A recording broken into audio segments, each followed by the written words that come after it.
All right, today is part 2 of yesterday's video. We're going to track through a real world example of an actual client that I had that spent a few $1,000,000 trying to get a product off of the ground, but he just couldn't quite launch it like he wanted to. Stay tuned.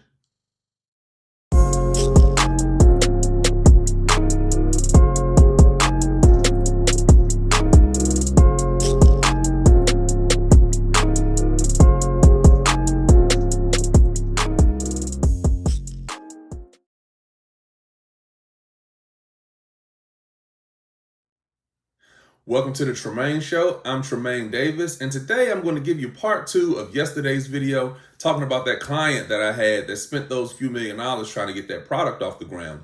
So we talked about his particular product, which was a secure charging platform that protected devices of all kinds from a security standpoint, so that they can charge conveniently out on the go, out in government buildings, that type of thing.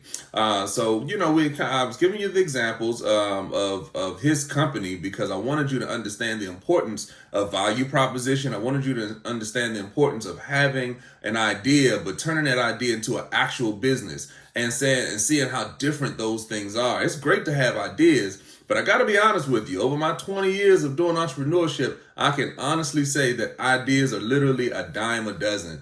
The real people who move the needle are the people who can take an idea and actually turn it into a real business. And that is not an easy thing to do.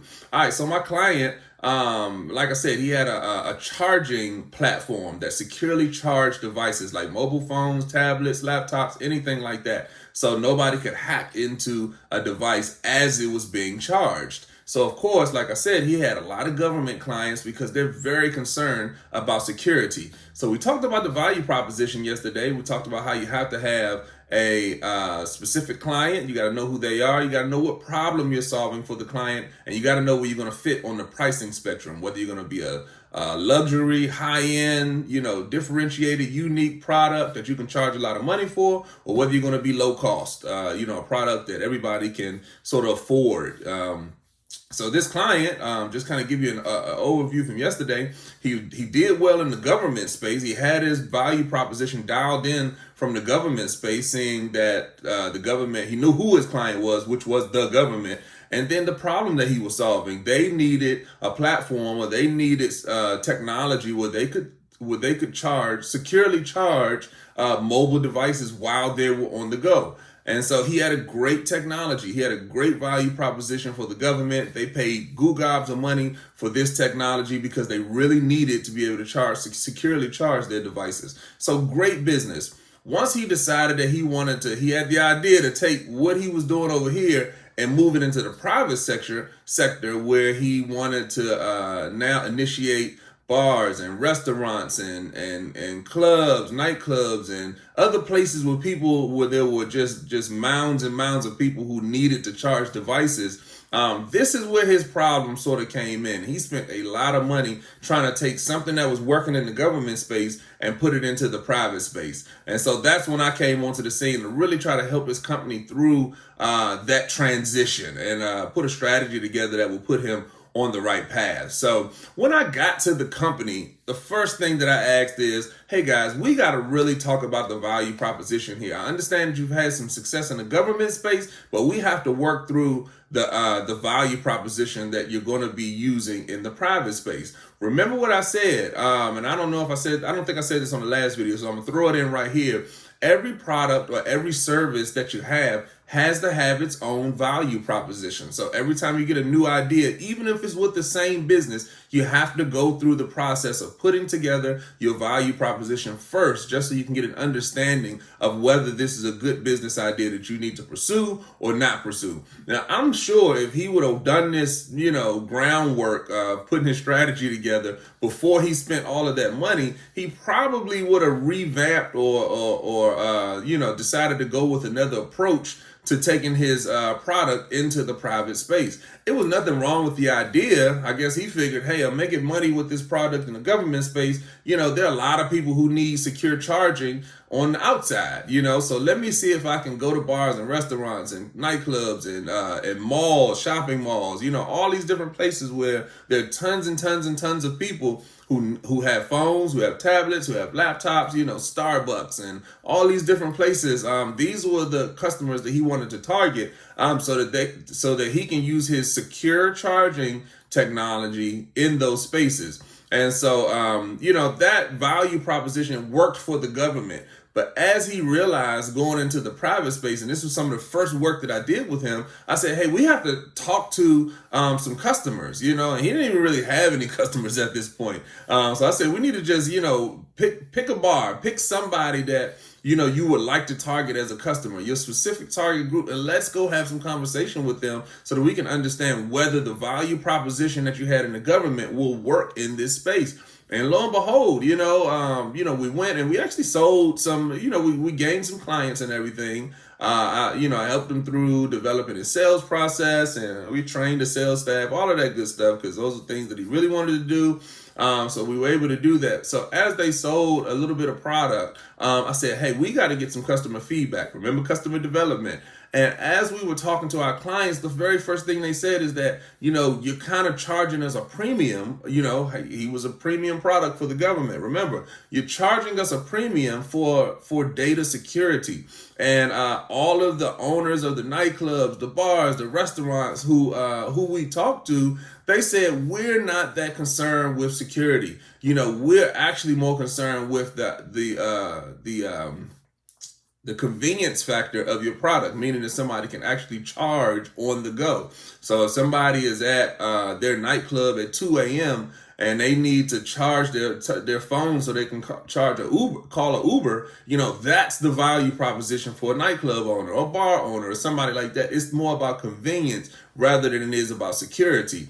So we had to kind of work through that process. And again, if he would have been able to do this kind of work and realize this on the front end, he would have known not to put all of his resources into trying to sell security, as the value proposition when talking to clients. Because most of them said, no, we're not that concerned. We're not going to pay all of this money to have you bring your platform into our business if it's not convenient. That's what we care about, convenience. Our people need convenience. There are hundreds of people here every day, maybe even thousands, depending on the client that we would talk to, thousands of people here every single day who have devices like laptops, phones, tablets, all of those things, and they need to charge them on the spot. So this could be good, but the whole idea is that you're now charging us for security, data security, as they're charging, and we don't care anything about that. We just want to have somewhere where our clients can charge. It's a value add for them coming to our establishment. If we have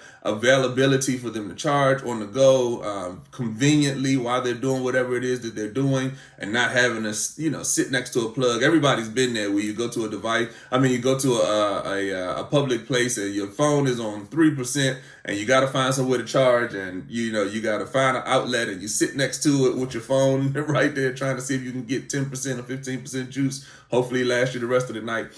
So he was, the convenience factor is what people were really buying when they were buying his product, and they didn't want it at a premium price. They wanted it at a low cost, because these people were very concerned about the bottom line. The government is not concerned about the bottom line. They will spend millions of dollars on anything as long as it's getting the job done.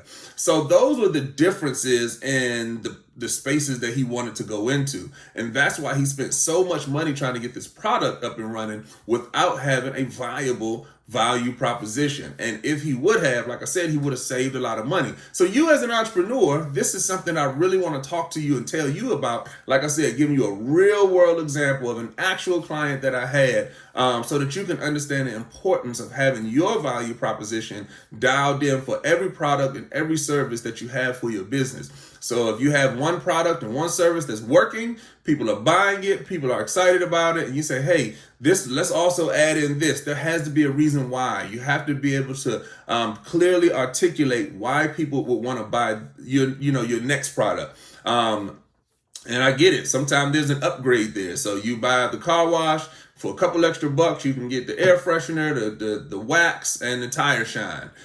So that's a great upgrade, but it involves your original value proposition, and you can speak to that with your original value proposition for actually washing cars, you know? And so these are the things that you have to take into account. I gave the example the other day is that from this same example the other day of owning a car wash. If you're owning a car wash, adding in, tire shine and vacuum service and air fresheners and wax on the hood, all of those things are great great additions that go with your value proposition of making somebody's car clean. But if you decided that you want to put a grill outside of the car wash and sell hot dogs and hamburgers, that is something that it could work. I'm not saying that it can't, but you would have to seriously come up with another value proposition that supports you selling hot dogs and hamburgers outside of the car wash. Why would you do that? Why would people spend money on that? Why would you invest time, resources, money into starting a hot dog vendor business outside of your car wash? It could work, but you just have to assess the value proposition before you do it. So, excuse me, that's why I wanted to go through this process with you all so that I could show you an actual client. And I think I'll do a part 3. I wasn't sure whether I was going to do a third video, but I'll do a part 3 so I can tell you what we actually did to kind of get him on track. So stay tuned for that video tomorrow. Should be interesting, so you guys can get the wrap up of this particular story. Hopefully this has added value to you today, giving you a little bit more insight into my client, but not even just my client, but things that you can do to be more successful in your business. As usual, like, subscribe, share, send this information to every entrepreneur that you know. They need to hear these nuggets. These are the things that really drive business. These are the things that really take businesses to the next level, and I want them to be able to hear this information. Also, as usual, I am very appreciative of you taking this journey with me. I have been on this journey, I think, for 58 or 59 days now. We're almost into month 3. We're going for 365 days straight of business information, business videos, so that entrepreneurs can thrive and get to the next level without making all of the mistakes that I made. All right, I'm Tremain Davis, and I'll see y'all on the next one. Peace.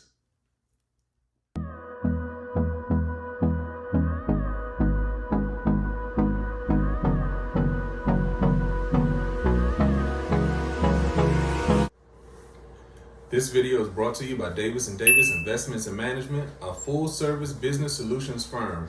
So whether you need one-on-one business coaching or training, or whether you need business strategy development, or if you just need to learn how to shoot professional videos from your iPhone so you can move some of your content online, we've been helping businesses win for over 10 years. So click the link below, grab your free consultation to see if we're the right fit for you.